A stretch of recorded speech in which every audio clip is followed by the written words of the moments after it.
Channel Punjabi ਦੇਖ ਰਹੇ ਦਰਸ਼ਕਾਂ ਦਾ ਪ੍ਰੋਗਰਾਮ ਫਰੰਟ ਲਾਈਨ ਵਿੱਚ ਬਹੁਤ-ਬਹੁਤ ਸਵਾਗਤ।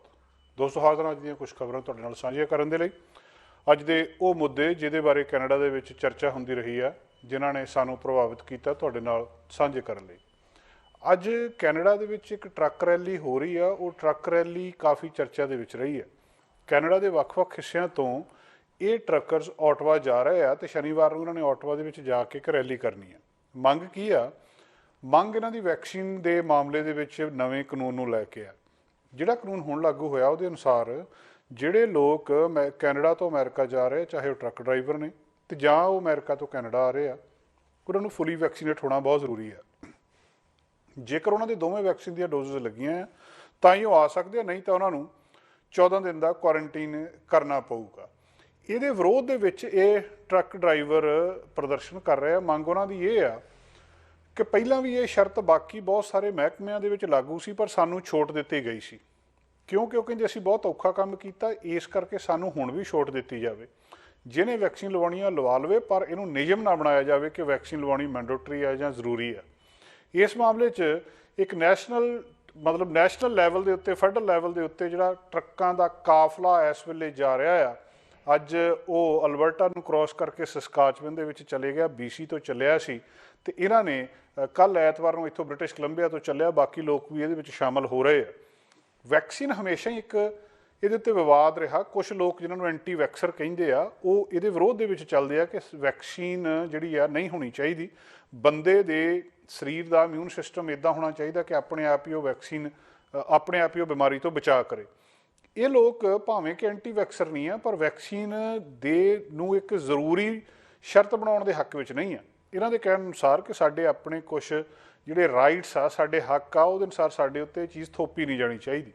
ਪਰ ਹੁਣ ਇਹ ਜ਼ਰੂਰੀ ਹੋ ਗਈ ਆ ਕਿ ਜੇ ਤੁਸੀਂ, ਜਿਹੜੇ ਕਿ ਬਹੁਤੇ ਟਰੱਕਰ ਕੈਨੇਡਾ ਦੇ ਨੇ ਜਿਹੜੇ ਅਮਰੀਕਾ ਵਾਲੇ ਪਾਸੇ ਜਾਂਦੇ ਆ, ਇਹਨਾਂ ਨੂੰ 14 ਦਿਨ ਦਾ ਕੁਆਰੰਟੀਨ ਕਰਨਾ ਪਊਗਾ ਕੈਨੇਡਾ ਤੇ ਯੂਨਾਈਟਿਡ ਸਟੇਟਸ ਦੇ ਬਾਰਡਰ ਨੂੰ ਕ੍ਰੋਸ ਕਰਨ ਦੇ ਲਈ।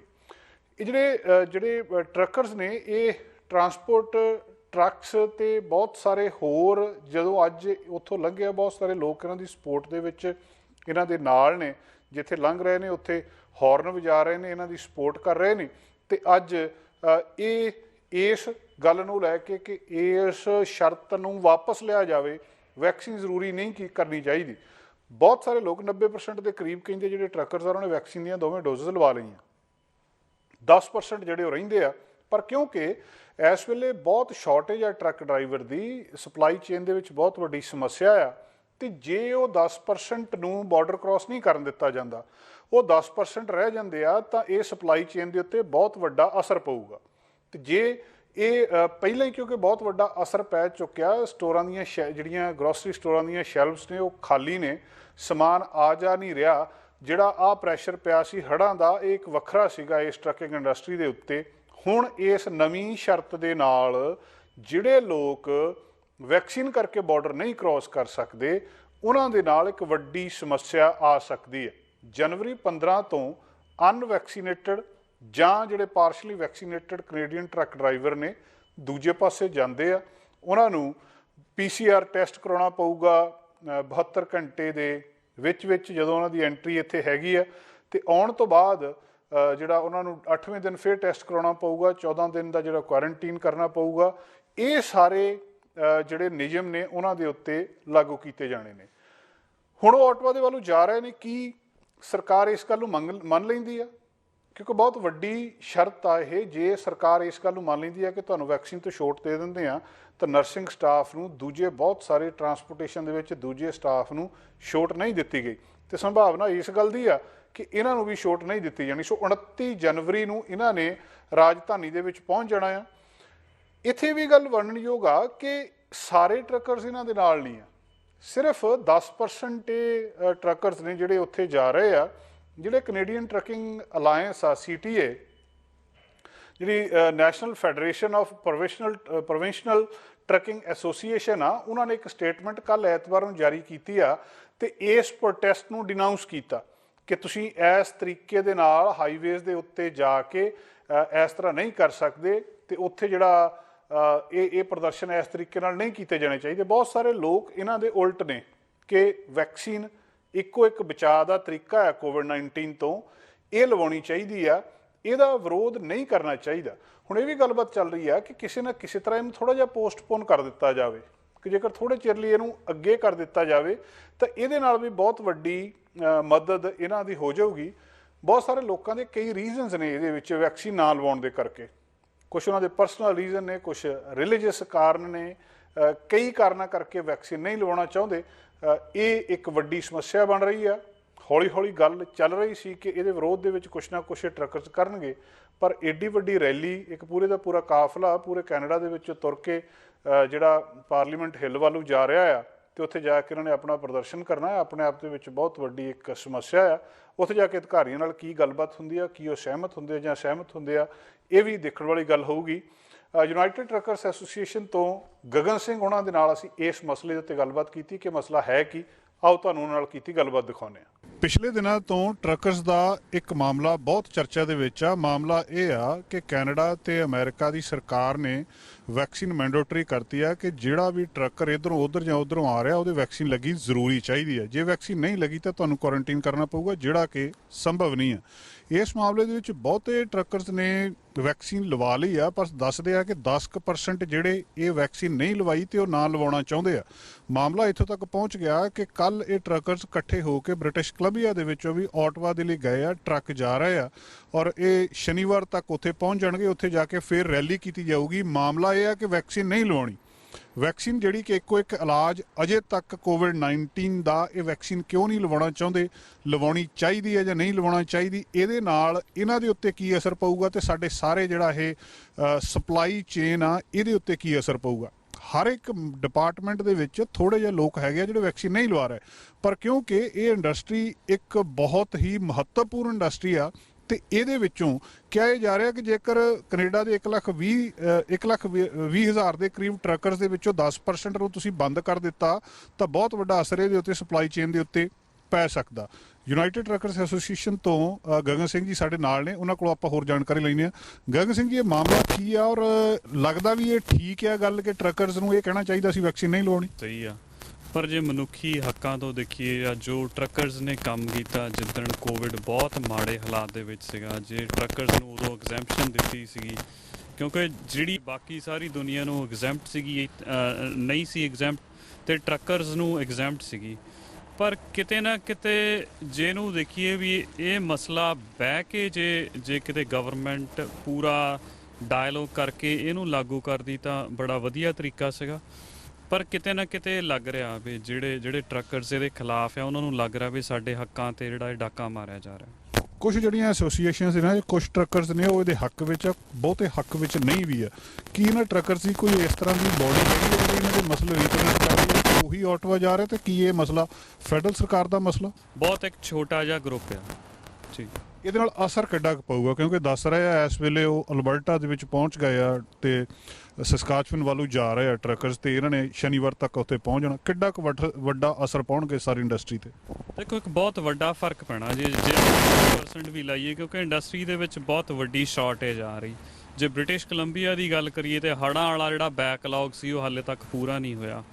ਹਾਲੇ ਥੋੜ੍ਹੇ ਕੁ ਚਿਰ ਲਈ ਇਹ ਲੱਗੂਗਾ ਵੀ ਨਹੀਂ ਜ਼ਿਆਦਾ ਫਰਕ ਪੈਣਾ, ਪਰ ਜੇ ਇਹਨੂੰ ਓਵਰਆਲ ਦੇਖੀਏ ਤੇ ਜਿੱਦਾਂ ਮੌਸਮ ਖੁੱਲ੍ਹਣਾ ਆ ਉੱਦਾਂ ਲੋਕਾਂ ਨੇ ਜ਼ਿਆਦਾ ਸਟੋਰਾਂ ਨੂੰ ਜਾਣਾ, ਜ਼ਿਆਦਾ ਉਹ ਚੀਜ਼ਾਂ ਨੂੰ ਬਾਏ ਕਰਨਗੇ। ਸੋ ਜੇ ਉਹ ਜ਼ਿਆਦਾ ਚੀਜ਼ਾਂ ਬਾਏ ਕਰਨਗੇ ਆਉਣ ਵਾਲੀ ਸਪਰਿੰਗ ਦੇ ਲਈ ਤੇ ਓਬਵੀਅਸਲੀ ਸ਼ਾਰਟੇਜ ਤਾਂ ਜ਼ਰੂਰ ਆਉਣੀ ਸਮਾਨ ਦੀ।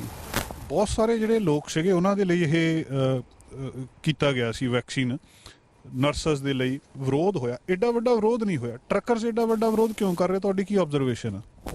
ਦੇਖੋ, ਜਿਵੇਂ ਮੈਂ ਪਹਿਲਾਂ ਦੱਸਿਆ ਬਈ ਕੀ ਤੁਹਾਡਾ ਕੀ ਮਤਲਬ ਅੰਦਾਜ਼ਾ ਕੀ ਆ ਕਿ ਸਰਕਾਰ ਇਹਦੇ ਉੱਤੇ ਮੰਨ ਜਾਊਗੀ? ਕੀ ਇਦਾਂ ਹੋ ਸਕਦਾ ਕਿ ਉਹਨਾਂ ਨੂੰ ਕਹਿ ਦੇਵੇ ਜਿਹਨਾਂ ਨੇ ਨਹੀਂ ਲਵਾਈ ਉਹਨਾਂ ਨੂੰ ਅਸੀਂ ਛੋਟ ਦੇ ਦਿੰਦੇ ਹਾਂ? ਲੱਗਦਾ ਇਦਾਂ? ਦੇਖੋ, ਇਹ ਬਹੁਤ ਇੱਕ ਔਖਾ ਸਵਾਲ ਆ ਜੀ।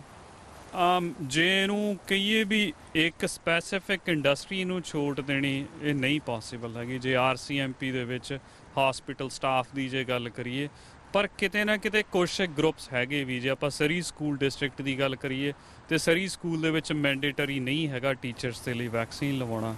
ਸੋ ਜੇ ਗਵਰਨਮੈਂਟ ਵੱਡੇ ਪੱਧਰ ਤੇ ਦੇਖੇ ਜਾਂ ਇਹਨੂੰ ਲੌਂਗ ਰਨ ਦੇ ਵਿੱਚ ਦੇਖੇ ਜੇ ਥੋੜ੍ਹੇ ਬਹੁਤੇ ਚਿਰ ਦੇ ਲਈ ਉਹ ਥੋੜ੍ਹੀ ਬਹੁਤ ਐਕਸਟੈਂਸ਼ਨ ਦੇ ਦਿੰਦੇ ਤਾਂ ਕੋਈ ਮਾੜਾ ਵੀ ਹੈ ਨਹੀਂ ਉਹਦੇ ਵਿੱਚ। ਅਮਰੀਕਾ ਦੇ ਵਿੱਚ ਕੀ ਰਿਸਪੌਂਸ ਆ, ਉੱਥੇ ਲੋਕਾਂ ਦਾ ਕੀ ਰਿਐਕਸ਼ਨ ਆ ਇਸ ਮਾਮਲੇ ਦੇ ਵਿੱਚ? ਕੀ ਕੈਨੇਡਾ ਵਰਗਾ ਹੀ ਆ?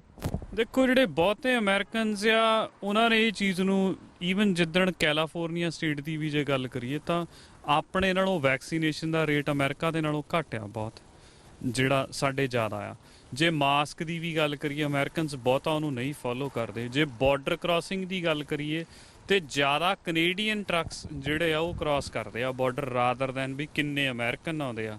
ਦੂਜੀ ਗੱਲ ਅਮਰੀਕਾ ਦੇ ਵਿੱਚ ਇੰਡਸਟਰੀ ਇੰਨੀ ਜ਼ਿਆਦਾ ਵੱਡੀ ਆ ਵੀ ਉਹਨਾਂ ਨੂੰ ਕੋਈ ਬਹੁਤਾ ਜ਼ਿਆਦਾ ਫਰਕ ਨਹੀਂ ਪੈਣਾ।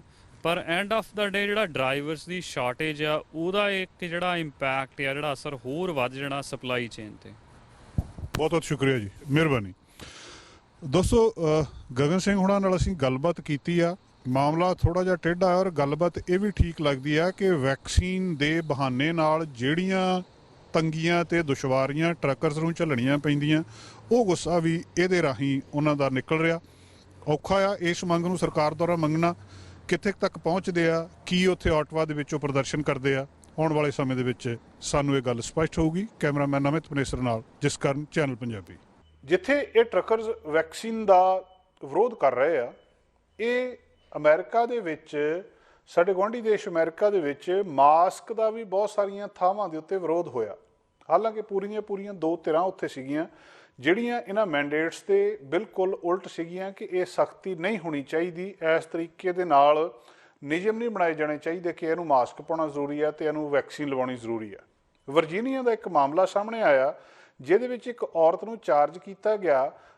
ਸਕੂਲ ਦੀ ਬੋਰਡ ਮੀਟਿੰਗ ਚੱਲ ਰਹੀ ਸੀ ਤੇ ਉੱਥੇ ਉਹਨੇ ਇਹ ਕਿਹਾ ਕਿ ਮੈਂ ਆਪਣੇ ਸਾਰੇ ਬੱਚਿਆਂ ਦੇ ਨਾਲ ਬੰਦੂਕਾਂ ਭਰ ਕੇ ਲੈ ਕੇ ਆਊਂਗੀ ਜੇ ਤੁਸੀਂ ਬੱਚਿਆਂ ਨੂੰ ਮਾਸਕ ਪਾਉਣੇ ਜ਼ਰੂਰੀ ਕੀਤੇ। ਹੁਣ ਉਹ ਬੰਦੂਕਾਂ ਗੋਲੀਆਂ ਨਾਲ ਭਰ ਕੇ ਲਿਆ ਕੇ ਕੀ ਕਰੂਗੀ, ਕਿਹਨੂੰ ਮਾਰੂਗੀ, ਇਹ ਆਪਣੇ ਆਪ ਦੇ ਵਿੱਚ ਗੱਲ ਸਮਝਣ ਵਾਲੀ ਆ। ਉਹਨੂੰ ਚਾਰਜ ਉਹਦੇ ਉੱਤੇ ਲਾਏ ਗਏ ਆ ਕਿਉਂਕਿ ਸਕੂਲ ਦੇ ਵਿੱਚ ਜਿਹੜੀ ਉਹ ਮੀਟਿੰਗ ਚੱਲ ਰਹੀ ਸੀ, ਗੱਲਬਾਤ ਚੱਲ ਰਹੀ ਸੀ ਕਿ ਬੱਚਿਆਂ ਨੂੰ ਮਾਸਕ ਪਾਉਣੇ ਆ ਤੇ ਉਹਦੇ ਵਿੱਚ ਕੀ ਕੀਤਾ ਜਾਣਾ। ਲੋਕਾਂ ਦੀਆਂ ਗੱਲਾਂ ਬਾਤਾਂ ਜਿਹੜੀਆਂ ਸੁਣੀਆਂ ਜਾ ਰਹੀਆਂ ਸੀ। ਡਿਪਾਰਟਮੈਂਟ ਦੀ ਫੇਸਬੁੱਕ ਪੇਜ ਦੇ ਉੱਤੇ ਅਥਾਰਟੀਜ਼ ਨੇ ਦੱਸਿਆ ਕਿ ਅਮੇਲੀਆ ਕਿੰਗ ਇਹਦਾ ਨਾਂ ਆ, 42 ਸਾਲ ਇਹਦੀ ਉਮਰ ਆ, ਲੌਰੇ ਦੀ ਰਹਿਣ ਵਾਲੀ ਆ। ਇਹਨੂੰ ਚਾਰਜ ਕੀਤਾ ਗਿਆ ਕਿ ਇਹਨੇ ਜ਼ੁਬਾਨੀ ਜਿਹੜੀ ਧਮਕੀ ਦਿੱਤੀ ਆ ਸਕੂਲ ਦੀ ਪ੍ਰਾਪਰਟੀ ਦੇ ਵਿੱਚ ਫਰਾਈਡੇ ਆਫਟਰਨੂਨ ਨੂੰ। ਸ਼ੁੱਕਰਵਾਰ ਦੀ ਇਹ ਘਟਨਾ ਆ ਜਿਹਦੇ ਵਿੱਚ ਇਹਨੂੰ ਬਾਅਦ ਦੇ ਵਿੱਚ ਛੱਡ ਦਿੱਤਾ ਗਿਆ $5000 ਦੇ ਬੌਂਡ ਦੇ ਉੱਤੇ। ਬੋਰਡ ਕਹਿੰਦਾ ਕਿ ਡਿਬੇਟ ਹੋ ਰਿਹਾ ਸੀ, ਉੱਥੇ ਗੱਲਬਾਤ ਚੱਲ ਰਹੀ ਸੀ, ਡਿਸਕਸ਼ਨ ਚੱਲ ਰਹੀ ਸੀ ਕੋਵਿਡ-19 ਦੇ ਜਿਹੜੇ ਮੈਜਰਸ ਨੇ ਇਹਨਾਂ ਨੂੰ ਕਿਸ ਤਰੀਕੇ ਨਾਲ ਓਮਿਕਰੋਨ ਦੇ ਵੱਧਦੇ ਪ੍ਰਭਾਵ ਕਰਕੇ ਕਿਸ ਤਰੀਕੇ ਨਾਲ ਲਾਗੂ ਕਰਨਾ, ਬੱਚਿਆਂ ਦਾ ਬਚਾਅ ਕਿਸ ਤਰ੍ਹਾਂ ਕਰਨਾ, ਉਹਨਾਂ ਨੂੰ ਕਿਸ ਤਰੀਕੇ ਦੇ ਨਾਲ। ਜਿਹੜੇ ਰਿਪਬਲਿਕਨ ਗਵਰਨਰ ਨੇ ਉੱਥੇ ਗਲੈਨ ਯਾਕਿਨਸ, ਉਹਨਾਂ ਦੇ ਆਰਡਰ ਆਏ ਆ, ਉਹਦੇ ਅਨੁਸਾਰ ਉਹਨਾਂ ਨੇ ਦੱਸਿਆ ਕਿ ਇਹਦੇ ਉੱਤੇ 15 ਜਨਵਰੀ ਨੂੰ ਜਿਹੜਾ ਫਸਟ ਡੇ ਆਫਿਸ ਦੇ ਵਿੱਚ ਸੀ ਉਸ ਦਿਨ ਉਹਨਾਂ ਨੇ ਇਸ਼ੂ ਕੀਤੇ ਸੀਗੇ ਇਹ ਆਰਡਰ ਕਿ ਜਿਹੜੇ ਵੀ ਪੇਰੈਂਟਸ ਆ ਉਹ ਡਿਸਾਈਡ ਕਰਨਗੇ ਕਿ ਉਹਨਾਂ ਨੇ ਬੱਚਿਆਂ ਨੂੰ ਫੇਸ ਮਾਸਕ ਪਾਉਣੇ ਆ ਸਕੂਲਾਂ ਦੇ ਵਿੱਚ ਜਾਂ ਉਹਦੇ ਉੱਤੇ ਕੀ ਕਾਰਵਾਈ ਕੀਤੀ ਜਾਣੀ ਹੈ।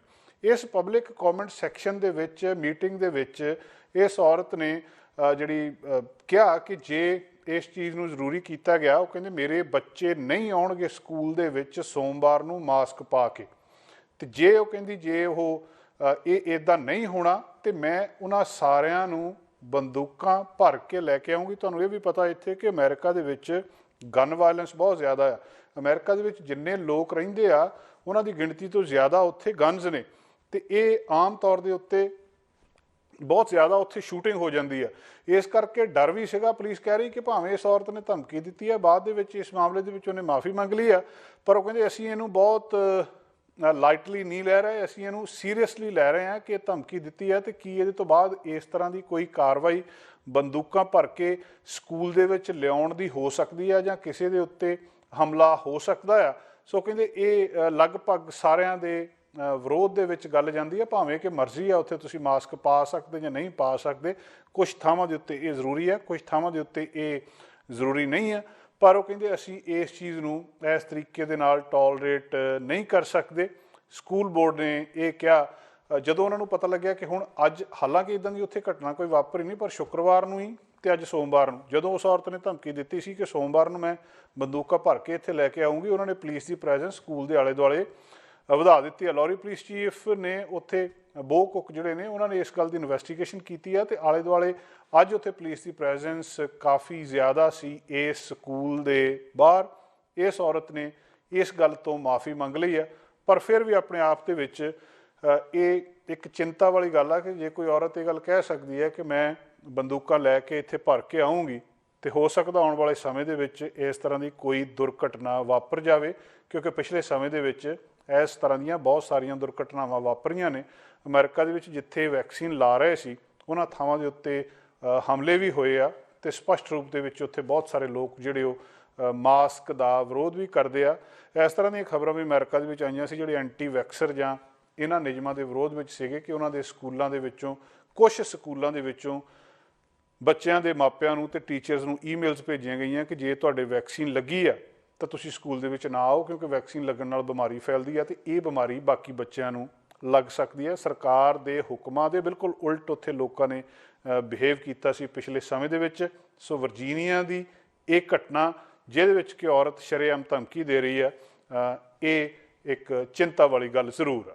ਕੋਵਿਡ-19 ਦੇ ਓਮਿਕਰੋਨ ਵੇਰੀਐਂਟ ਨੇ ਜਿੱਥੇ ਬਹੁਤ ਸਾਰੀਆਂ ਇੰਡਸਟਰੀਜ਼ ਨੂੰ ਪ੍ਰਭਾਵਿਤ ਕੀਤਾ, ਉੱਥੇ ਏਵੀਏਸ਼ਨ ਨੂੰ, ਟਰੈਵਲਿੰਗ ਦੀ ਇੰਡਸਟਰੀ ਨੂੰ ਬਹੁਤ ਜ਼ਿਆਦਾ ਉਹਦੇ ਉੱਤੇ ਅਸਰ ਪਾਇਆ। ਪਰ ਫਿਰ ਵੀ ਜਦੋਂ ਕਿ ਹਾਲਾਂਕਿ ਕੈਨੇਡਾ ਸਰਕਾਰ ਦੀ ਐਡਵਾਈਜ਼ਰੀ ਜਾਰੀ ਕੀਤੀ ਜਾ ਚੁੱਕੀ ਹੈ ਕਿ ਇਸ ਸਮੇਂ ਦੇ ਵਿੱਚ ਓਮਿਕਰੋਨ ਵੇਰੀਐਂਟ ਬਹੁਤ ਜ਼ਿਆਦਾ ਆ, ਦੇਸ਼ ਦੇ ਵਿੱਚੋਂ ਬਾਹਰ ਨਾ ਜਾਇਆ ਜਾਵੇ, ਪਰ ਫਿਰ ਵੀ ਪਤਾ ਲੱਗ ਰਿਹਾ ਕਿ ਬਹੁਤ ਸਾਰੇ ਲੋਕ ਆ ਜਿਹੜੇ ਹੁਣ ਘਰਾਂ ਦੇ ਬੈਠੇ ਅੱਕ ਚੁੱਕੇ ਆ, ਅਤੇ ਉਹ ਹੁਣ ਬਾਹਰ ਗਏ ਆ, ਅਤੇ ਉਹਨਾਂ ਨੇ ਜਿਹੜਾ ਆਪਣਾ ਜਿੱਥੇ ਦੇ ਟਰੈਵਲਿੰਗ ਉਹਨਾਂ ਦੀ ਜਿਹੜੀ ਕਰਨੀ ਸੀ, ਉਹਨਾਂ ਨੇ ਜਿੱਥੇ ਉਹਨਾਂ ਨੇ ਟ੍ਰਿਪ ਪਲਾਨ ਕੀਤੇ ਸੀ ਉੱਥੇ ਉਹ ਜਾ ਕੇ ਆਏ ਆ, ਬਾਵਜੂਦ ਫੈਡਰਲ ਸਰਕਾਰ ਦੀ ਐਡਵਾਈਜ਼ਰੀ ਦੇ, ਜਿਹਦੇ ਵਿੱਚ ਉਹ ਟਰੈਵਲਿੰਗ ਨੂੰ ਮਨਾ ਕਰ ਰਿਹਾ ਕਿ ਟਰੈਵਲਿੰਗ ਨਾ ਕੀਤੀ ਜਾਵੇ, ਕਿਉਂਕਿ ਇਸ ਵੇਲੇ ਕਿਸੇ ਥਾਂ ਦੇ ਉੱਤੇ ਕੁਝ ਵੀ ਹੋ ਸਕਦਾ ਅਤੇ ਫਲਾਈਟਸ ਕਿਸੇ ਵੇਲੇ ਵੀ ਬੰਦ ਹੋ ਸਕਦੀਆਂ।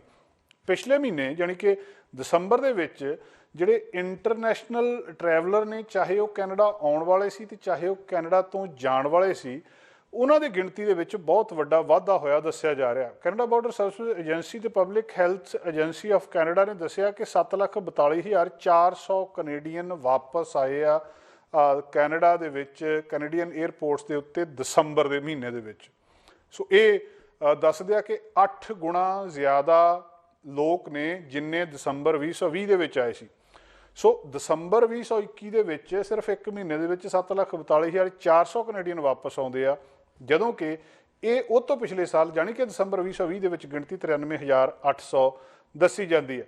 ਜਿਹੜਾ ਇੱਕ ਹਫ਼ਤਾ ਆ 27 ਦਸੰਬਰ ਤੋਂ ਲੈ ਕੇ 2 ਜਨਵਰੀ ਕ੍ਰਿਸਮਸ ਤੋਂ ਬਿਲਕੁਲ ਬਾਅਦ, ਉਸ ਵੇਲੇ ਦੱਸਦੇ ਆ ਕਿ ਸਭ ਤੋਂ ਜ਼ਿਆਦਾ ਲੋਕ ਜਿਹੜੇ ਵਾਪਸ ਆਏ ਆ, 2,15,665 ਇਹਨਾਂ ਦੀ ਕੈਨੇਡੀਅਨ ਸਿਟੀਜ਼ਨਸ ਦੀ ਗਿਣਤੀ ਦੱਸੀ ਜਾ ਰਹੀ ਹੈ ਜਿਹੜੇ ਬਾਈ ਏਅਰ ਕੈਨੇਡਾ ਦੇ ਵਿੱਚ ਇਸ ਇੱਕ ਹਫ਼ਤੇ ਦੇ ਵਿੱਚ ਦਾਖਲ ਹੋਏ ਆ। ਫੋਰਨ ਨੈਸ਼ਨਲ ਵੀ ਬਹੁਤ ਸਾਰੇ ਕੈਨੇਡਾ ਦੇ ਵਿੱਚ ਆਏ ਆ। ਦਸੰਬਰ 20 ਤੋਂ 26 ਤੱਕ ਦੱਸਦੇ ਆ ਕਿ ਬਹੁਤ ਬਿਜ਼ੀ ਵੀਕ ਸੀਗਾ।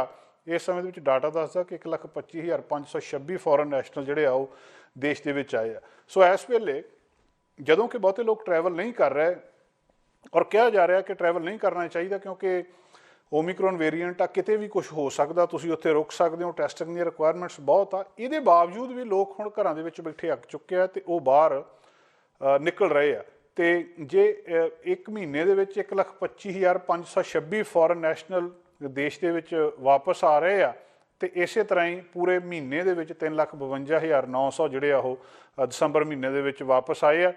ਇਹ ਵੀ ਦੱਸਿਆ ਜਾ ਰਿਹਾ ਕਿ ਜਿਹੜਾ ਏਅਰ ਟਰੈਵਲ ਆ ਇਹ ਦੁਬਾਰਾ ਹੁਣ ਸ਼ੁਰੂ ਹੋ ਰਿਹਾ, ਕਿਉਂਕਿ ਪੈਂਡੈਮਿਕ ਦੇ ਵਿੱਚ ਹੌਲੀ ਹੌਲੀ ਇਹ ਸਾਰਾ ਕੁਝ ਘਟ ਗਿਆ ਸੀ। 2019 ਦੇ ਵਿੱਚ ਦੱਸਦੇ ਆ ਕਿ 1.1 ਮਿਲੀਅਨ ਕੈਨੇਡੀਅਨ ਅਤੇ 5,70,800 ਫੋਰਨ ਨੈਸ਼ਨਲ ਜਿਹੜੇ ਆ ਉਹ ਬਾਈ ਏਅਰ ਇੱਥੇ ਉਹਨਾਂ ਨੇ ਟਰੈਵਲ ਕੀਤਾ ਸੀ। ਸੋ ਪਹਿਲਾਂ ਦੇ ਹਾਲਾਤਾਂ ਜਿੰਨੇ ਤਾਂ ਨਹੀਂ, ਪਰ 2020 ਤੋਂ ਗਿਣਤੀ ਜਿਹੜੀ ਹੌਲੀ ਹੌਲੀ ਜ਼ਿਆਦਾ ਹੋ ਰਹੀ ਆ। ਇਹਦੇ ਵਿੱਚ ਬਹੁਤ ਸਾਰੇ ਲੋਕ ਅਮਰੀਕਾ ਤੋਂ ਆਉਣ ਵਾਲੇ ਵੀ ਆ। ਇਸੇ ਤਰ੍ਹਾਂ ਜਿਹੜੇ ਅਮਰੀਕਨਜ਼ ਆ ਉਹ ਵੀ ਉਹਨਾਂ ਦੇ ਵਿੱਚੋਂ 2,91,600 ਜਿਹੜੇ ਆ ਉਹ ਕੈਨੇਡਾ ਦੇ ਵਿੱਚ ਇੱਕ ਮਹੀਨੇ ਦੇ ਵਿੱਚ ਆਏ ਆ।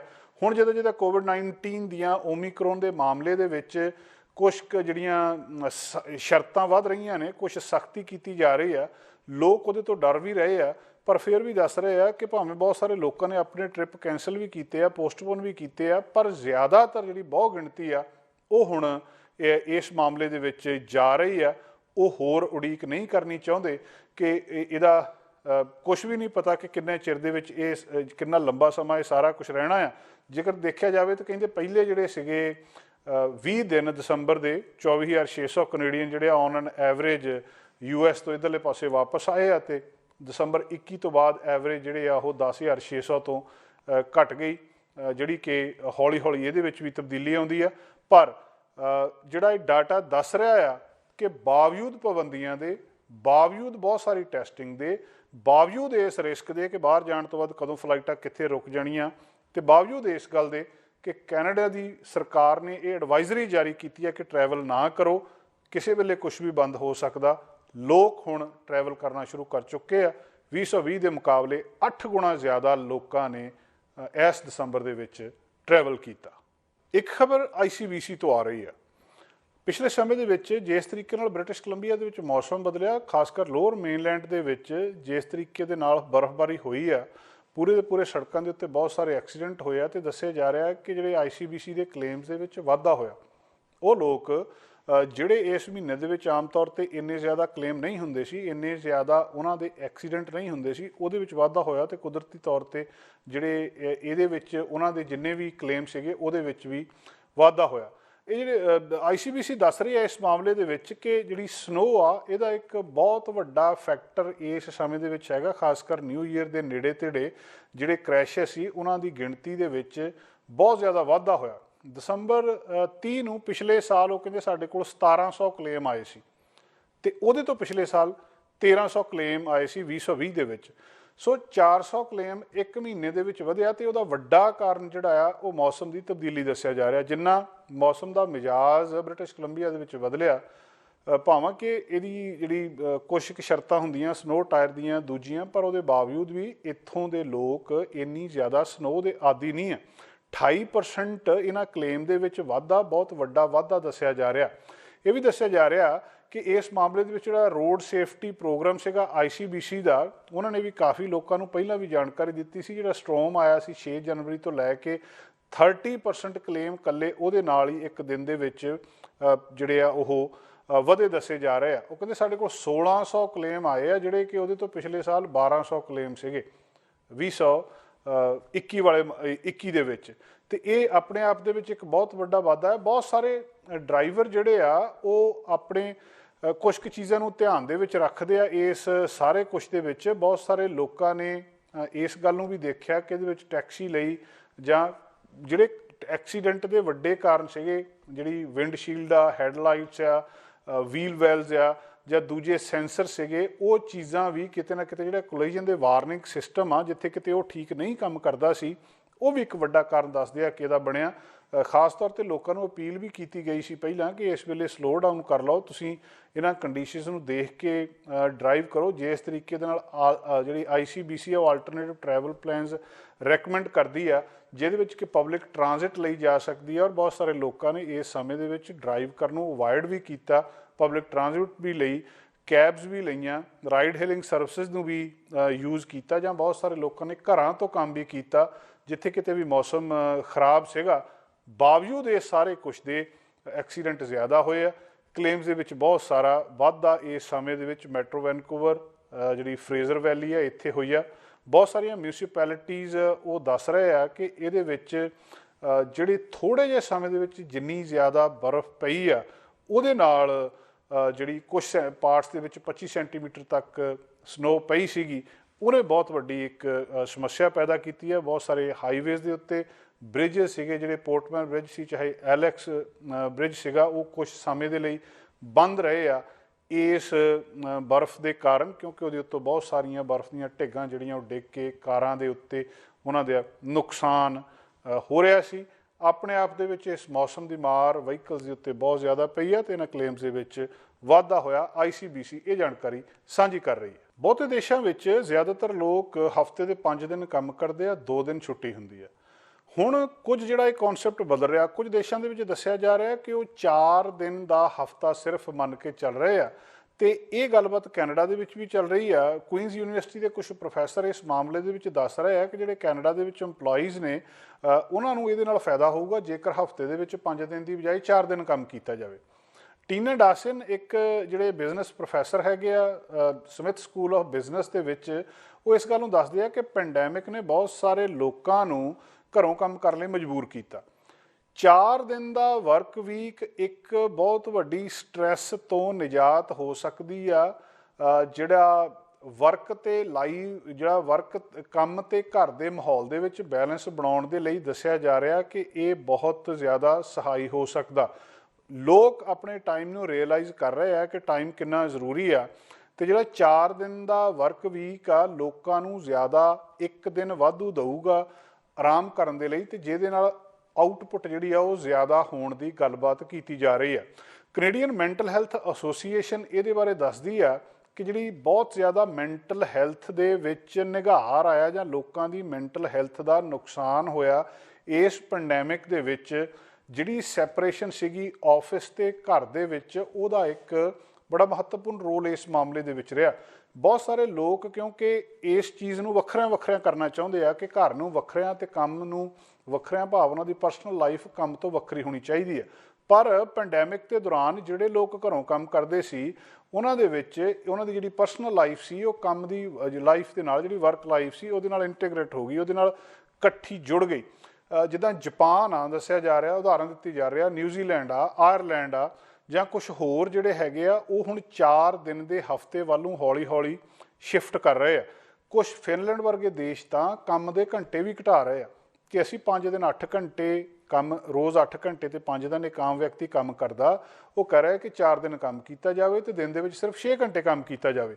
ਇਹ ਗੱਲਬਾਤ ਹੁਣ ਜਿਹੜੀ ਫਿਨਲੈਂਡ ਵਾਲੀ ਆ ਉਹਨੂੰ ਕੈਨੇਡਾ ਦੇ ਵਿੱਚ, ਹਾਲਾਂਕਿ ਇਹਨੇ ਲਾਗੂ ਕਦੋਂ ਹੋਣਾ ਇਹਦੇ ਬਾਰੇ ਨਹੀਂ ਜਾਂ ਕਰਨ ਬਾਰੇ ਸੋਚ ਰਹੇ ਆ, ਪਰ ਜਿਹੜੇ ਮਾਹਰ ਨੇ ਉਹ ਇਹ ਵਿਚਾਰ ਦੇ ਰਹੇ ਆ ਕਿ ਇਸ ਤਰ੍ਹਾਂ ਕਰਨ ਦੇ ਨਾਲ ਲੋਕਾਂ ਦਾ ਜੀਵਨ ਜ਼ਿਆਦਾ ਸੌਖਾ ਹੋ ਸਕਦਾ, ਉਹਨਾਂ ਦੀ ਸਟ੍ਰੈਸ ਘਟ ਸਕਦੀ ਆ, ਉਹ ਆਪਣੇ ਜਿਹੜੇ ਕੰਮ, ਜਿਹੜੀਆਂ ਕੰਪਨੀ ਤੇ ਜਿੱਥੇ ਉਹ ਕੰਮ ਕਰਦੇ ਉਹਦੇ ਜ਼ਿਆਦਾ ਵਫਾਦਾਰ ਹੋ ਸਕਦੇ ਆ। ਨਿਊਜ਼ੀਲੈਂਡ ਦੇ ਵਿੱਚ ਇੱਕ ਸਟੱਡੀ ਕੀਤੀ ਗਈ ਜਿਹਦੇ ਵਿੱਚ ਦੱਸਿਆ ਗਿਆ ਕਿ 50% ਲੈਸ ਸਟ੍ਰੈਸ ਉਹਨਾਂ ਨੂੰ ਮਿਲਦੀ ਆ ਇਹਨਾਂ ਆਰਗੇਨਾਈਜੇਸ਼ਨਸ ਦੇ ਵਿੱਚ, ਤੇ ਬਹੁਤ ਜ਼ਿਆਦਾ ਜਿਹੜੀ ਇੰਪਲੋਇਰਸ ਨੇ, ਇੰਪਲੋਈ ਦੀ ਜਿਹੜੀ ਲਾਇਲਟੀ ਆ ਉਹ ਬਹੁਤ ਜ਼ਿਆਦਾ ਵੱਧ ਜਾਂਦੀ ਆ। ਸੋ ਇਸ ਮਾਮਲੇ ਦੇ ਵਿੱਚ ਦੱਸਿਆ ਜਾ ਰਿਹਾ ਕਿ ਹੁਣ ਜੇਕਰ ਕੈਨੇਡਾ ਦੇ ਵਿੱਚ ਇਹ ਗੱਲਬਾਤ ਚੱਲ ਰਹੀ ਆ ਕਿ ਹਫ਼ਤਾ 4 ਦਿਨ ਦਾ ਹੋ ਜਾਵੇ, 5 ਦਿਨ ਦੀ ਥਾਂ ਲੋਕ 4 ਦਿਨ ਕੰਮ ਕਰਨ, ਤਾਂ ਇਹਦੇ ਨਾਲ ਜਿਹੜਾ ਫਾਇਦਾ ਹੋਊਗਾ। ਹਾਲਾਂਕਿ ਇਹਦੀਆਂ ਬਹੁਤ ਸਾਰੀਆਂ ਸਮੱਸਿਆ ਵੀ ਆ ਕਿ ਜਿਹੜਾ ਜੇਕਰ ਕੰਮ ਘਟਾਉਣਾ ਆ ਤੁਸੀਂ,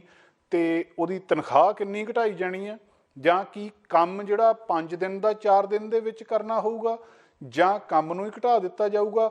ਤੇ ਜੇ 1 ਦਿਨ ਘਟਾ ਦਿੱਤਾ ਜਾਂਦਾ ਤਾਂ ਫਿਰ ਉਹ ਜਿਹੜਾ ਕੰਮ 1 ਦਿਨ ਦਾ ਆ ਉਹ ਕਦੋਂ ਕੀਤਾ ਜਾਊਗਾ, ਤੇ ਉਹਦੇ ਨਾਲ ਜਿਹੜਾ ਫਿਰ ਨੁਕਸਾਨ ਹੁੰਦਾ ਉਹਨੂੰ ਕਿਸ ਤਰ੍ਹਾਂ ਪੂਰਾ ਕੀਤਾ ਜਾਊਗਾ। ਬਹੁਤ ਸਾਰੇ ਸਵਾਲ ਇਸ ਵੇਲੇ ਸਾਹਮਣੇ ਹੈਗੇ ਆ, ਬਹੁਤ ਸਾਰੇ ਚੈਲੰਜਸ ਹੈਗੇ ਆ ਵਰਕ ਸਿਸਟਮ ਨੂੰ ਚੇਂਜ ਕਰਨ ਦੇ, ਪਰ ਦੱਸਿਆ ਜਾ ਰਿਹਾ ਕਿ ਇਹਦੇ ਕਿਤੇ ਨਾ ਕਿਤੇ ਫਾਇਦੇ ਜ਼ਿਆਦਾ ਨੇ। ਜਿੱਥੇ ਬਹੁਤ ਸਾਰੇ ਦੇਸ਼ ਇਸ ਤਰੀਕੇ ਨਾਲ ਸੋਚ ਰਹੇ ਆ, ਉੱਥੇ ਕੈਨੇਡਾ ਦੇ ਵਿੱਚ ਵੀ ਮਾਹਰ ਇਹਦੇ ਬਾਰੇ ਜ਼ਿਕਰ ਕਰ ਰਹੇ ਆ। ਇੱਕ ਸੂਚਨਾ ਉਹਨਾਂ ਲੋਕਾਂ ਵਾਸਤੇ ਆ ਜਿਨ੍ਹਾਂ ਨੇ ਮੇਲ ਬਾਕਸ ਬਲੇਨ ਦੇ ਵਿੱਚ, ਜਾਣੀ ਕਿ ਬਾਰਡਰ ਦੇ ਦੂਜੇ ਪਾਸੇ ਅਮਰੀਕਾ ਦੇ ਵਿੱਚ ਕਈ ਹਜ਼ਾਰਾਂ ਲੋਕਾਂ ਨੇ ਜਿਹੜੇ ਕੈਨੇਡਾ ਦੇ ਵਿੱਚ ਰਹਿਣ ਵਾਲੇ ਨੇ, ਉਹਨਾਂ ਨੇ ਉਹ ਲਏ ਹੁੰਦੇ ਆ, ਤੇ ਹੁਣ ਉਹਨਾਂ ਨੂੰ ਸਟੋਰੇਜ ਫੀਸ ਚਾਰਜ ਕੀਤੀ ਜਾ ਰਹੀ ਆ, ਜਿਹੜਾ ਕਿ ਸਮਾਨ ਉੱਥੇ 6 ਹਫ਼ਤੇ ਤੋਂ ਜ਼ਿਆਦਾ ਪਿਆ ਰਹਿੰਦਾ। ਬਹੁਤ ਸਾਰੇ ਲੋਕ ਜਿਹੜੇ ਆਨਲਾਈਨ ਸ਼ਾਪਿੰਗ ਕਰਦੇ ਆ, ਅਮਰੀਕਾ ਤੋਂ ਬਹੁਤ ਸਾਰਾ ਸਮਾਨ ਮੰਗਾਉਂਦੇ ਆ, ਉਹ ਬਲੇਨ ਦੇ ਵਿੱਚ ਉਹ ਫੈਸਿਲਿਟੀ ਲੈ ਲੈਂਦੇ ਆ, ਉੱਥੇ ਜਾ ਕੇ ਉਹਨਾਂ ਨੇ ਜਿਹੜੇ ਮੇਲ ਬਾਕਸ ਹੈਗੇ ਆ ਉਹ ਲਏ ਆ, ਉੱਥੋਂ ਉਹਨਾਂ ਦਾ ਸਮਾਨ ਆਉਂਦਾ, ਉੱਥੇ ਡਿਲੀਵਰ ਹੋ ਜਾਂਦਾ ਬਾਕਸ ਦੇ ਵਿੱਚ, ਉਹ ਇੱਧਰੋਂ ਜਾਂਦੇ ਆ, ਬਾਰਡਰ ਕ੍ਰਾਸ ਕਰਦੇ ਆ ਤੇ ਉਹ ਸਮਾਨ ਲੈ ਕੇ ਆ ਜਾਂਦੇ ਆ। ਹੁਣ ਪਿਛਲੇ ਸਮੇਂ ਦੇ ਵਿੱਚ ਕਿਉਂਕਿ ਪੈਂਡੈਮਿਕ ਰਹੀ ਆ, ਬਾਰਡਰ ਬੰਦ ਰਹੇ ਆ, ਇਸ ਸਮੇਂ ਦੇ ਵਿੱਚ ਇਹ ਜਿਹੜੀ ਨਵੀਂ ਸੂਚਨਾ ਆ ਰਹੀ ਆ ਕਿ ਉੱਥੇ ਜਿਹੜੇ ਕੈਨੇਡੀਅਨਸ ਨੇ ਇਹ ਸਟੋਰੇਜ ਲਈ ਆ, ਉਹਨਾਂ ਨੂੰ ਸਟੋਰੇਜ ਫੀਸ ਉਸ ਪੈਕੇਜਸ ਦੇ ਲਈ ਚਾਰਜ ਕੀਤੀ ਜਾਣੀ ਸ਼ੁਰੂ ਹੋ ਜਾਊਗੀ। ਸੋ ਜਾਂ ਤਾਂ ਟਾਈਮ 'ਤੇ ਜਾ ਕੇ ਆਪਣੇ ਪੈਕੇਜਸ ਉੱਥੋਂ ਲੈ ਜਾਣ, ਜਾਂ ਉਹਨੂੰ ਬੰਦ ਕਰਵਾ ਦਿੱਤਾ ਜਾਵੇ। ਜਿਹੜਾ ਜਨਵਰੀ 3 ਤੱਕ ਜਿਹੜਾ ਪੈਕੇਜ ਵੀ ਉੱਥੇ ਜਿਹੜਾ ਆਉਂਦਾ ਹੈ ਬਲੇਨ ਦੇ ਵਿੱਚ 45 ਦਿਨ ਦਾ ਉਹ ਤੋਂ ਜ਼ਿਆਦਾ ਸਮਾਂ ਪਿਆ ਰਹਿੰਦਾ, ਉਹਦੇ ਉੱਤੇ 50 ਸੈਂਟ ਇੱਕ ਦਿਨ ਦੇ ਇੱਕ ਪੈਕੇਟ ਦੇ ਲੱਗਣਗੇ, ਤੇ ਉਹਦੇ ਹਿਸਾਬ ਨਾਲ ਤੁਹਾਨੂੰ ਉਹਦੇ ਚਾਰਜ ਪਈ ਜਾਣਗੇ। 45 ਪਾਉਂਡ ਦਾ ਜਿਹੜਾ ਪੈਕੇਜ ਆ ਉਹ, ਤੇ ਉਹ ਜਾਂ ਉਹਦੇ ਤੋਂ ਜ਼ਿਆਦਾ ਜਿਹੜਾ ਹੈਗਾ ਆ ਉਹਨੂੰ $1 ਜਿਹੜਾ ਇੱਕ ਦਿਨ ਦਾ ਵੀ ਚਾਰਜ ਕੀਤਾ ਜਾ ਸਕਦਾ। ਜਿਹੜੇ ਸਤੰਬਰ 2021 ਤੋਂ ਪਹਿਲਾਂ ਆਏ ਆ ਉਹਨਾਂ ਸਾਰਿਆਂ ਨੂੰ ਉਹ ਕਹਿੰਦੇ ਅਸੀਂ ਡਿਸਪੋਜ਼ ਆਫ ਕਰ ਦੇਣਾ ਮਾਰਚ 1 ਤੱਕ, ਜਾਂ ਤਾਂ ਕਸਟਮਰ ਉੱਥੇ ਆ ਕੇ ਉਹਦਾ ਕੋਈ ਸਟੋਰੇਜ ਦਾ ਅਰੇਂਜਮੈਂਟ ਕਰ ਲੈਣ ਤੇ ਜਾਂ ਕੋਈ ਉਹਦਾ ਹੋਰ ਬੰਦੋਬਸਤ ਉਸ ਤਰੀਕੇ ਦੇ ਨਾਲ ਕਰ ਲੈਣ। ਦੱਸਿਆ ਜਾ ਰਿਹਾ ਕਿ ਜਿਹੜੀਆਂ ਆਈਟਮਸ ਸ਼ਿਪ ਕੀਤੀਆਂ ਜਾਂਦੀਆਂ ਕ੍ਰਾਸ ਬਾਰਡਰ, ਉਹਨਾਂ ਨੂੰ ਜਾਂ ਤਾਂ ਕੈਨੇਡਾ ਦੇ ਵਿੱਚ ਮੰਗਵਾ ਲਿਆ ਜਾਵੇ। ਜਨਵਰੀ 22 ਤੋਂ US department of homeland and security DHS ਜਿਹੜਾ ਆ ਉਹਨਾਂ ਨੂੰ ਸਾਰੇ ਕੈਨੇਡੀਅਨਸ ਨੂੰ ਤੇ ਨਾਨ US ਇੰਡੀਵਿਜੂਅਲਸ ਨੂੰ ਫੁੱਲੀ ਵੈਕਸੀਨੇਟ ਹੋਣਾ ਜ਼ਰੂਰੀ ਹੋਊਗਾ COVID-19 ਦੇ ਲਈ, ਜੇਕਰ ਉਹਨੇ US ਦੇ ਵਿੱਚ ਦਾਖਲ ਹੋਣਾ ਆ। ਜਿਹੜਾ ਵਿਅਕਤੀ ਵੀ ਉੱਥੇ US ਦੇ ਵਿੱਚ ਦਾਖਲ ਹੋਣਾ ਚਾਹੁੰਦਾ, ਲੈਂਡ ਬਾਰਡਰ ਰਾਹੀਂ, ਫੈਰੀ ਟਰਮੀਨਲ ਰਾਹੀਂ ਜਾਂ US Mexico US Canada borders ਦੇ ਰਾਹੀਂ, ਉਹਨਾਂ ਨੂੰ ਵੈਕਸੀਨੇਸ਼ਨ ਦਾ ਪ੍ਰੂਫ ਦੇਣਾ ਪਊਗਾ। ਅਸੈਂਸ਼ੀਅਲ ਜਾਂ ਨਾਨ ਅਸੈਂਸ਼ੀਅਲ ਰੀਜ਼ਨਸ ਦੇ ਲਈ ਇਹ DHS ਜਿਹੜੀ ਇਹ ਗੱਲਬਾਤ ਦੱਸ ਰਹੀ ਹੈ। ਇਹਦੇ ਨਾਲ ਜਿਹੜੀ ਟਰੈਵਲ ਰਿਕੁਆਇਰਮੈਂਟਸ ਆ ਉਹ ਥੋੜ੍ਹੀਆਂ ਜਿਹੀਆਂ ਬਦਲ ਜਾਣਗੀਆਂ। ਜਿਹੜੇ ਲੋਕ ਬਹੁਤ ਫਰੀਕੁਐਂਟਲੀ ਟਰੈਵਲ ਕਰਦੇ ਸੀ ਅਮਰੀਕਾ ਦੇ ਵਿੱਚ ਤੇ ਉੱਥੋਂ ਸਾਡੇ ਨਾਲ ਲੱਗਦੇ ਇੱਧਰੋਂ ਸ਼ਹਿਰ ਬਲੇਨ ਤੋਂ ਆਪਣਾ ਇਹ ਸਮਾਨ ਲੈ ਆਉਂਦੇ ਸੀ, ਉਹਨਾਂ ਨੂੰ ਇਹਦੇ ਬਾਰੇ ਦੁਬਾਰਾ ਸੋਚਣਾ ਪਵੇਗਾ। ਕੈਨੇਡਾ ਦੇ ਫੋਰਨ ਅਫੇਅਰ ਡਿਪਾਰਟਮੈਂਟ ਦੇ ਪਿਛਲੇ ਹਫ਼ਤੇ ਦੱਸਿਆ ਜਾ ਰਿਹਾ ਕਿ ਇੱਕ ਸਾਈਬਰ ਇਨਸੀਡੈਂਟ ਹੋਇਆ, ਜਿਹੜਾ ਕਿ ਅਜੇ ਵੀ ਜਿਹਦੀ ਕਿ ਇਨਵੈਸਟੀਗੇਸ਼ਨ ਚੱਲ ਰਹੀ ਹੈ। ਤੇ ਜਿਹੜੀਆਂ ਆਰਗੇਨਾਈਜੇਸ਼ਨਸ ਨੇ ਉਹ ਬਹੁਤ ਸਾਰੀਆਂ ਉਹਨਾਂ ਕੋਲ ਇੰਟਰਨੈਟ ਬੇਸਡ ਬਹੁਤ ਸਾਰੀਆਂ ਸਰਵਿਸਿਜ਼ ਦਾ ਐਕਸੈਸ ਨਹੀਂ ਹੈ। ਫੈਡਰਲ ਸਰਕਾਰ ਨੇ ਇਸ ਚੀਜ਼ ਦੀ ਕਨਫਰਮੇਸ਼ਨ ਕੀਤੀ ਹੈ। ਜਿਹੜੇ ਬਹੁਤ ਸਾਰੇ ਵਾਇਰਸਿਸ ਦੇ ਨਾਲ, ਬਹੁਤ ਸਾਰੇ ਤਰੀਕੇ ਇਸ ਦੇ ਨਾਲ ਅਟੈਕ ਕੀਤੇ ਜਾਂਦੇ ਆ। ਪਿਛਲੇ ਸਮੇਂ ਦੇ ਵਿੱਚ ਅਮਰੀਕਾ ਦੇ ਵਿੱਚ ਬਹੁਤ ਸਾਰੇ ਇੱਦਾਂ ਦੇ ਅਟੈਕ ਹੋਏ ਆ। ਖਾਸ ਤੌਰ 'ਤੇ ਪਾਈਪਲਾਈਨ ਦੇ ਉੱਤੇ ਜਿਹੜਾ ਹਮਲਾ ਕੀਤਾ ਗਿਆ ਸੀ, ਕੀਤਾ ਕੀ ਜਾਂਦਾ ਕਿ ਕਿਸੇ ਸਿਸਟਮ ਦੇ ਨਾਲ, ਕਿਸੇ ਤਰੀਕੇ ਦੇ ਨਾਲ ਜਿਹੜੇ ਹੈਕਰਸ ਨੇ ਉਹ ਤੁਹਾਡੇ ਕੰਪਿਊਟਰ ਦੇ ਵਿੱਚ ਵੜ ਜਾਂਦੇ ਆ, ਬਹੁਤ ਸਾਰੀਆਂ ਏਜੰਸੀਜ਼ ਦੇ, ਬਹੁਤ ਸਾਰੀਆਂ ਆਰਗੇਨਾਈਜੇਸ਼ਨਸ ਦੇ, ਤੇ ਉਹਨਾਂ ਦੇ ਕੰਪਿਊਟਰ ਦਾ ਕੰਟਰੋਲ ਆਪਣੇ ਕੋਲ ਲੈ ਲੈਂਦੇ ਆ। ਫਿਰ ਜਿਹੜੀ ਏਜੰਸੀ, ਜਿਹੜੀ ਕੰਪਨੀ, ਜਿਹੜੇ ਆ ਆਰਗੇਨਾਈਜੇਸ਼ਨ ਉਹ ਕੰਪਿਊਟਰ ਚਲਾ ਰਹੀ ਆ, ਜਿਹੜੀਆਂ ਕਿ ਬਹੁਤ ਸਾਰੀਆਂ, ਜਿਸ ਤਰ੍ਹਾਂ ਇਸ ਵੇਲੇ ਬਹੁਤ ਸਾਰੇ ਡਿਪਾਰਟਮੈਂਟਸ ਦੇ ਵਿੱਚ ਇਹ ਸਾਈਬਰ ਇਨਸੀਡੈਂਟ ਵਾਪਰਿਆ ਪਿਛਲੇ ਹਫ਼ਤੇ, ਫਿਰ ਉਹਦੇ ਉੱਤੇ ਕੰਟਰੋਲ ਨਹੀਂ ਰਹਿੰਦਾ। ਫੈਡਰਲ ਸਰਕਾਰ ਇਸ ਵੇਲੇ ਜਾਣਕਾਰੀ ਦੇ ਰਹੀ ਹੈ ਕਿ ਪਿਛਲੇ ਹਫ਼ਤੇ ਜਿਹੜਾ ਇਹ ਫੋਰਨ ਅਫੇਅਰ ਡਿਪਾਰਟਮੈਂਟ ਦੇ ਵਿੱਚ ਜੋ ਕੁਛ ਹੋਇਆ, ਉਹਦੀਆਂ ਬਹੁਤ ਸਾਰੀਆਂ ਸਰਵਿਸਿਜ਼ ਤੱਕ ਅਜੇ ਤੱਕ ਵੀ ਇਹਨਾਂ ਦੀ ਪਹੁੰਚ ਨਹੀਂ ਹੈ। ਇੰਟਰਨੈਟ ਬੇਸਡ ਸਰਵਿਸਿਜ਼ ਤੱਕ ਅਜੇ ਵੀ ਉਹਨਾਂ ਤੱਕ ਪਹੁੰਚਿਆ ਨਹੀਂ ਜਾ ਸਕਦਾ। ਇੱਕ ਸਟੇਟਮੈਂਟ ਜਿਹੜੀ office of chief information officer ਨੇ ਦੱਸੀ ਆ, ਉਹ ਇਹ ਦੱਸਦੇ ਆ ਕਿ ਇਹਦੇ ਵਿੱਚ ਜਿਹੜਾ ਗਲੋਬਲ ਅਫੇਅਰਸ ਕੈਨੇਡਾ ਨੇ ਜਨਵਰੀ 19 ਨੂੰ ਇਹ ਡਿਟੈਕਟ ਕੀਤਾ ਸੀ। ਇਹ ਹਮਲਾ ਜਿਹੜਾ ਕੰਪਿਊਟਰਸ ਦੇ ਉੱਤੇ ਵਾਇਰਸਿਸ ਦਾ ਹਮਲਾ ਕੀਤਾ ਗਿਆ ਸੀ, ਔਰ ਇਹ ਵੀ ਹਜੇ ਤੱਕ ਗੱਲ ਸਾਫ਼ ਨਹੀਂ ਹੋਈ ਕਿ ਇਹਦਾ ਡਾਇਰੈਕਟ ਲਿੰਕ ਕਿਹਦੇ ਨਾਲ ਆ। ਕੀ ਇਹਦੇ ਵਿੱਚ ਕੋਈ ਪੈਸੇ ਦੀ ਮੰਗ ਕੀਤੀ ਗਈ ਸੀ, ਜਾਂ ਜਿਹੜਾ Canadian centre for cyber security ਆ, ਉਹਨਾਂ ਨੇ ਇੱਕ ਬੁਲੇਟਿਨ ਵਾਰਨਿੰਗ ਇਸ ਮਾਮਲੇ ਦੇ ਵਿੱਚ ਇਸ਼ੂ ਕੀਤੀ ਆ। ਤੇ ਇਹ ਕਿਤੇ ਨਾ ਕਿਤੇ ਪਿਛਲੇ ਸਮੇਂ ਦੇ ਵਿੱਚ ਅਮਰੀਕਾ ਦੇ ਵਿੱਚ ਜਿਹੜੇ ਅਟੈਕ ਹੋਏ ਸੀ, ਉਹਨਾਂ ਅਟੈਕਸ ਦੇ ਪਿੱਛੇ ਕੁਝ ਇਹੋ ਵਿਅਕਤੀਆਂ ਦਾ ਹੱਥ ਦੱਸਿਆ ਜਾ ਰਿਹਾ ਸੀ ਜਿਹੜੇ ਰਸ਼ੀਅਨ ਬੋਲਦੇ ਸੀ, ਤੇ ਇਹਦਾ ਸੰਬੰਧ ਕਿਤੇ ਨਾ ਕਿਤੇ ਉੱਥੇ ਦੱਸਿਆ ਜਾ ਰਿਹਾ ਸੀ। ਇਹਨਾਂ ਦੋਵਾਂ ਦੇਸ਼ਾਂ ਨੇ ਇਸ ਮਾਮਲੇ ਦੇ ਵਿੱਚ ਆਪਸ ਦੇ ਵਿੱਚ ਗੱਲਬਾਤ ਵੀ ਕੀਤੀ ਸੀ। ਹੁਣ ਵੀ ਜਿਹੜਾ ਕੈਨੇਡਾ ਦੇ ਵਿੱਚ ਇਹ ਇੱਕ ਇਨਸੀਡੈਂਟ ਵਾਪਰਿਆ, ਸਾਈਬਰ ਇਨਸੀਡੈਂਟ ਵਾਪਰਿਆ, ਇਹਦੇ ਵਿੱਚ ਵੀ ਮੰਨਿਆ ਜਾ ਰਿਹਾ ਕਿ ਰਸ਼ੀਅਨ ਜਿਹੜੇ ਹੈਗੇ ਨੇ ਸਟੇਟ ਸਪੋਂਸਰਡ ਸਾਈਬਰ ਥ੍ਰੈਟਸ ਆ, ਉਹ ਕਿਤੇ ਨਾ ਕਿਤੇ ਜ਼ਿੰਮੇਵਾਰ ਆ। ਜਿਹੜੇ ਇਹਦਾ ਸੰਬੰਧ ਕੈਨੇਡਾ ਦੇ ਵਿੱਚ ਸਾਈਬਰ ਸੈਂਟਰ ਦੇ ਵਿੱਚ 19 ਜਨਵਰੀ ਨੂੰ ਜੋ ਕੁਛ ਇਹ ਫੋਰਨ ਸਾਈਬਰ ਥ੍ਰੈਟ ਐਕਟੀਵਿਟੀਜ਼ ਹੋਈਆਂ ਆ, ਇਹਦਾ ਸੰਬੰਧ ਵੀ ਕਿਤੇ ਨਾ ਕਿਤੇ ਰਸ਼ੀਆ ਦੇ ਨਾਲ ਦੱਸਿਆ ਜਾ ਰਿਹਾ ਆ ਕਿ ਜਿਹੜੇ ਕੈਨੇਡਾ ਦੇ ਕ੍ਰਿਟੀਕਲ ਇਨਫਰਾਸਟਰਕਚਰ ਨੈਟਵਰਕ ਆਪਰੇਟਰਸ ਆ, ਉਹਨੂੰ ਟਾਰਗੇਟ ਕੀਤਾ ਜਾ ਰਿਹਾ, ਇਨਫੋਰਮੇਸ਼ਨ ਟੈਕਨੋਲੋਜੀ ਦੇ ਸਿਸਟਮ ਨੂੰ ਟਾਰਗੇਟ ਕੀਤਾ ਜਾ ਰਿਹਾ।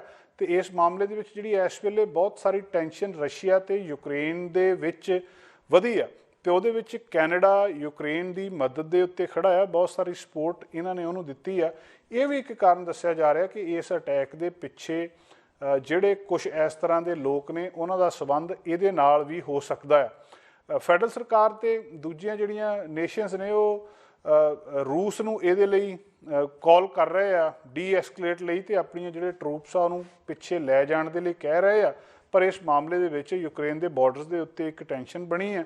ਇਹ ਕਿਤੇ ਨਾ ਕਿਤੇ ਦੱਸਿਆ ਜਾ ਰਿਹਾ ਕਿ ਇਸ ਤਰ੍ਹਾਂ ਦੇ ਜਿਹੜੇ ਕੈਨੇਡਾ ਦੇ ਵਿੱਚ ਇਹ ਸਾਈਬਰ ਇਨਸੀਡੈਂਟਸ ਵਾਪਰ ਰਹੇ ਆ, ਇਹਦੇ ਪਿੱਛੇ ਇਹ ਜਿਹੜਾ ਅੰਤਰਰਾਸ਼ਟਰੀ ਪੱਧਰ ਦੇ ਉੱਤੇ ਜਿਸ ਕਿਸਮ ਦੀ ਟੈਂਸ਼ਨ ਆ, ਉਹ ਵੀ ਇਹਦੇ ਲਈ ਜ਼ਿੰਮੇਵਾਰ ਹੋ ਸਕਦੀ ਆ। ਆਉਣ ਵਾਲੇ ਸਮੇਂ ਦੇ ਵਿੱਚ ਇਸ ਮਾਮਲੇ ਦੇ ਵਿੱਚ ਹੋਰ ਸਪਸ਼ਟਤਾ ਹੋਏਗੀ ਕਿ ਇਹ ਸਾਈਬਰ ਇਨਸੀਡੈਂਟ ਕਿੱਡਾ ਵੱਡਾ ਸੀ, ਇਹ ਸਾਈਬਰ ਥ੍ਰੈਟ ਕਿੱਡੇ ਕੁ ਵੱਡੇ ਆ, ਤੇ ਇਹਦੇ ਨਾਲ ਕਿੱਡਾ ਕੁ ਜ਼ਿਆਦਾ ਕੈਨੇਡਾ ਦੇ ਸਿਸਟਮ ਦਾ ਨੁਕਸਾਨ ਹੋਇਆ। ਪਿਛਲੇ ਸਮੇਂ ਦੇ ਵਿੱਚ ਕੈਨੇਡਾ ਦੇ ਪ੍ਰੋਵਿੰਸ ਬ੍ਰਿਟਿਸ਼ ਕੋਲੰਬੀਆ ਦੇ ਸ਼ਹਿਰ ਵੈਨਕੂਵਰ ਦੇ ਵਿੱਚ ਕੁਝ ਅਜੀਬ ਘਟਨਾਵਾਂ ਵਾਪਰੀਆਂ। ਇਹਨਾਂ ਘਟਨਾਵਾਂ ਦੇ ਵਿੱਚ ਕੋਈ ਤੁਰਿਆ ਜਾਂਦਾ, ਕੋਈ ਕਿਸੇ ਸ਼ਾਪ ਦੇ ਉੱਤੇ ਖੜੇ ਵਿਅਕਤੀ ਦੇ ਉੱਤੇ ਕੋਈ ਦੂਜਾ ਵਿਅਕਤੀ ਆ ਕੇ ਅਚਾਨਕ ਹਮਲਾ ਕਰ ਦਿੰਦਾ, ਉਹਨੂੰ ਕੁੱਟਦਾ ਮਾਰਦਾ ਤੇ ਚਲਿਆ ਜਾਂਦਾ। ਹੁਣ ਇਹ ਹਮਲੇ ਕੌਣ ਕਰ ਰਿਹਾ, ਕਿਉਂ ਕਰ ਰਿਹਾ?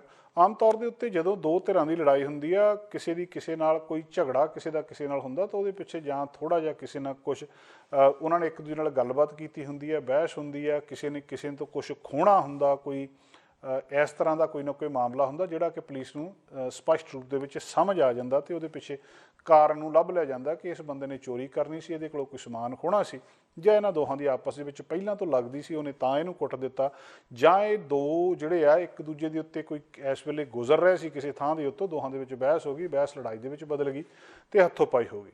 ਪਰ ਵੈਨਕੂਵਰ ਦੇ ਵਿੱਚ ਪਿਛਲੇ ਕੁਝ ਮਹੀਨਿਆਂ ਤੋਂ ਲਗਾਤਾਰ ਇੱਦਾਂ ਦੀਆਂ ਘਟਨਾਵਾਂ ਵਾਪਰ ਰਹੀਆਂ ਕਿ ਜਿਹਦੇ ਵਿੱਚ ਇੱਕ ਸਟ੍ਰੇਂਜਰ ਆ ਕੇ ਹਮਲਾ ਕਰ ਦਿੰਦਾ। ਉਹ ਹਮਲਾ ਕਿਉਂ ਕਰਦਾ, ਇਹ ਗੱਲਬਾਤ ਸਮਝ ਨਹੀਂ ਆ ਰਹੀ। ਇਸ ਤਰ੍ਹਾਂ ਦੀ ਇੱਕ ਘਟਨਾ ਵਾਪਰੀ ਆ ਜਿਹਦੇ ਵਿੱਚ ਇੱਕ ਬੰਦਾ ਜਿਹੜਾ ਕਿ ਹੁਣੇ ਕੈਨੇਡਾ ਆਇਆ ਸੀ, ਉਹਨੂੰ ਇੱਕ ਸਟ੍ਰੇਂਜਰ ਨੇ ਚਾਕੂ ਮਾਰ ਦਿੱਤਾ। ਇੱਕ ਵਾਰੀ ਨਹੀਂ, ਕਿੰਨੀ ਵਾਰੀ ਚਾਕੂ ਉਹਦੀ ਪਿੱਠ ਦੇ ਵਿੱਚ ਮਾਰਿਆ। ਇਹ ਵੀਡੀਓ ਵੀ ਹੁਣ ਸਾਹਮਣੇ ਆਈ ਹੈ।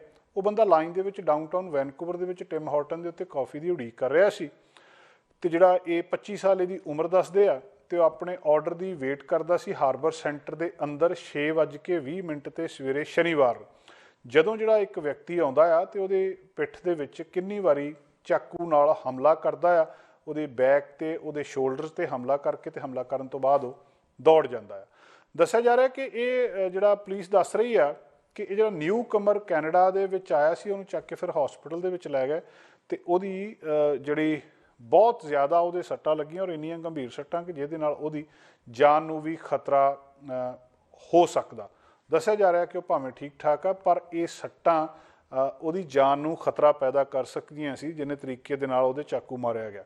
ਵੀਡੀਓ ਦੇ ਵਿੱਚ ਸਪਸ਼ਟ ਤੌਰ 'ਤੇ ਦਿਸਦਾ ਕਿ ਉਹ ਬੰਦਾ ਵਾਰੀ ਦੀ ਖੜਾ ਆਪਣੀ ਲਾਈਨ ਦੇ ਵਿੱਚ ਕੌਫੀ ਦੇ ਲਈ ਉਡੀਕ ਕਰ ਰਿਹਾ, ਪਿੱਛੋਂ ਇੱਕ ਬੰਦਾ ਆਉਂਦਾ, ਬਿਨਾਂ ਕੋਈ ਗੱਲ ਕੀਤਿਓਂ ਚਾਕੂ ਉਹਦੀ ਪਿੱਠ ਦੇ ਵਿੱਚ ਕਿੰਨੀ ਵਾਰੀ ਤੇ ਉਹਦੇ ਸ਼ੋਲਡਰ ਦੇ ਵਿੱਚ ਮਾਰ ਕੇ ਭੱਜ ਜਾਂਦਾ।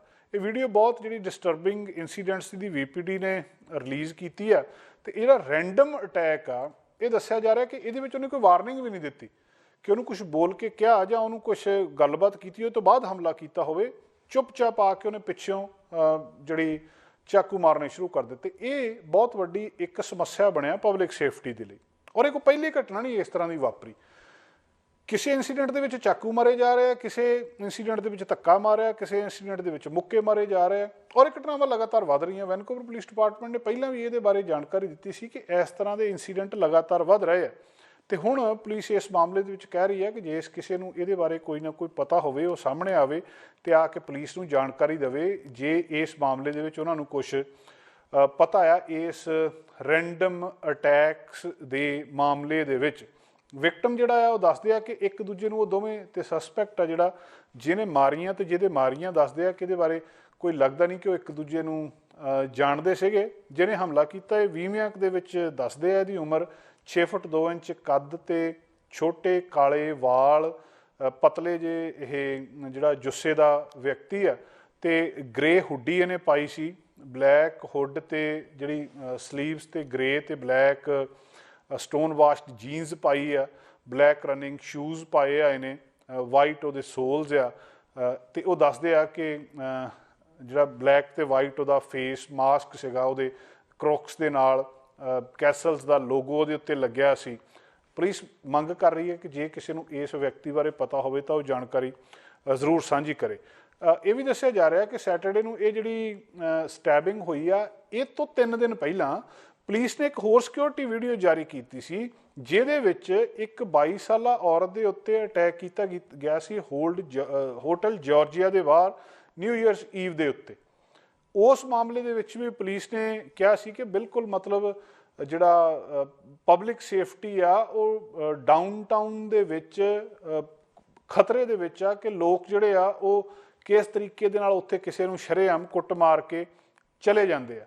ਉਸ ਮਾਮਲੇ ਦੇ ਵਿੱਚ ਵੀ ਪੁਲਿਸ ਨੇ ਕਿਹਾ ਸੀ ਕਿ ਇਹ ਕਾਫੀ ਸ਼ਾਪ ਵਾਲੀ ਸਟੈਬਿੰਗ ਦੇ ਵਿੱਚ ਅਤੇ ਦੂਜੇ ਮਾਮਲੇ ਦੇ ਵਿੱਚ VPD ਦੇ ਜਿਹੜਾ ਮੇਜਰ ਕ੍ਰਾਈਮ ਸੈਕਸ਼ਨ ਆ ਉਹਦੇ ਨਾਲ 604, 717, 2541 ਦੇ ਉੱਤੇ ਸੰਪਰਕ ਕੀਤਾ ਜਾਵੇ। ਜਿਹੜੀ 3 ਦਿਨ ਪਹਿਲਾਂ ਇਹਦੇ ਤੋਂ ਉਸ ਔਰਤ ਦੀ ਜਿਹੜੀ ਵੀਡੀਓ ਰਿਲੀਜ਼ ਕੀਤੀ ਗਈ ਸੀ ਉਹ ਦੱਸਦੇ ਸੀ ਕਿ 3 ਹਫ਼ਤੇ ਪਹਿਲਾਂ ਦੀ ਸੀ, ਜਿਹਦੇ ਵਿੱਚ ਇਹ ਇੰਸੀਡੈਂਟ ਜਦੋਂ ਵਾਪਰਿਆ ਸੀ 3:30 ਵਜੇ ਬਾਅਦ ਦੁਪਹਿਰ ਨਿਊ ਈਅਰ ਈਵ ਦੇ ਉੱਤੇ ਜਿਹੜੀ ਇਸ ਇਨਸੀਡੈਂਟ ਦੇ ਵਿੱਚ ਉਹ ਇੱਕ ਔਰਤ ਬਿਲਕੁਲ ਆਪਣੇ ਰਸਤੇ ਦੇ ਉੱਤੇ ਜਾ ਰਹੀ ਹੈ, ਇੱਕ ਵਿਅਕਤੀ ਦੂਜੇ ਪਾਸਿਓਂ ਆਉਂਦਾ ਤੇ ਉਹਨੂੰ ਆ ਕੇ ਉਹ ਕੁੱਟਣਾ ਮਾਰਨਾ ਸ਼ੁਰੂ ਕਰ ਦਿੰਦਾ ਤੇ ਉਹਨੂੰ ਪਾਸੇ ਸੁੱਟ ਕੇ ਫੇਰ ਚਲਿਆ ਜਾਂਦਾ। ਇਸ ਤਰ੍ਹਾਂ ਦੀਆਂ ਘਟਨਾਵਾਂ ਜਾਰਜੀਆ ਸਟਰੀਟ ਦੇ ਉੱਤੇ ਇਹ ਘਟਨਾ ਵਾਪਰੀ ਸੀ ਹੋਟਲ ਜਾਰਜੀਆ ਦੇ ਸਾਹਮਣੇ। ਤੇ ਦੂਜੀ ਘਟਨਾ ਇਹ ਸਿਰਫ ਪਹਿਲੀ ਘਟਨਾ ਦੇ ਵਿੱਚ ਉਸ 22 ਸਾਲਾ ਔਰਤ ਨੂੰ ਸਿਰਫ ਕੁੱਟਿਆ ਮਾਰਿਆ ਗਿਆ ਸੀ, ਜਦੋਂ ਕਿ ਇਸ ਘਟਨਾ ਦੇ ਵਿੱਚ ਇਸ ਵਿਅਕਤੀ ਦੇ ਚਾਕੂ ਮਾਰੇ ਗਏ ਆ ਤੇ ਜਿਹਦੇ ਨਾਲ ਉਹਦੀ ਜਾਨ ਵੀ ਜਾ ਸਕਦੀ ਸੀ। ਇਸ ਤਰ੍ਹਾਂ ਦੇ ਇਨਸੀਡੈਂਟ ਜਿਹਦੇ ਵਿੱਚ ਕੋਈ ਵਿਅਕਤੀ ਇੱਕ ਦੂਜੇ ਨੂੰ ਕਿਉਂ ਮਾਰ ਰਿਹਾ, ਕਿਉਂ ਕੁੱਟ ਰਿਹਾ, ਕਿਉਂ ਲੜਾਈ ਕਰ ਰਿਹਾ, ਜਿਹਦੇ ਕਾਰਨ ਅਜੇ ਤੱਕ ਸਪਸ਼ਟ ਨਹੀਂ, ਉਹ ਪੁਲਿਸ ਲਈ ਤੇ ਆਮ ਪਬਲਿਕ ਲਈ ਇੱਕ ਵੱਡੀ ਚਿੰਤਾ ਬਣੇ ਹੋਏ ਨੇ। ਸਾਡਾ ਹਰ ਇੱਕ ਪ੍ਰੋਗਰਾਮ ਦੇਖਣ ਤੇ ਸਾਡੇ ਨਾਲ ਜੁੜਨ ਲਈ ਸਬਸਕ੍ਰਾਈਬ ਕਰੋ ਚੈਨਲ ਪੰਜਾਬੀ ਤੇ ਨੋਟੀਫਿਕੇਸ਼ਨ ਲਈ ਬੈਲ ਆਈਕਨ ਵਾਲੇ ਬਟਨ ਤੇ ਕਲਿੱਕ ਕਰੋ।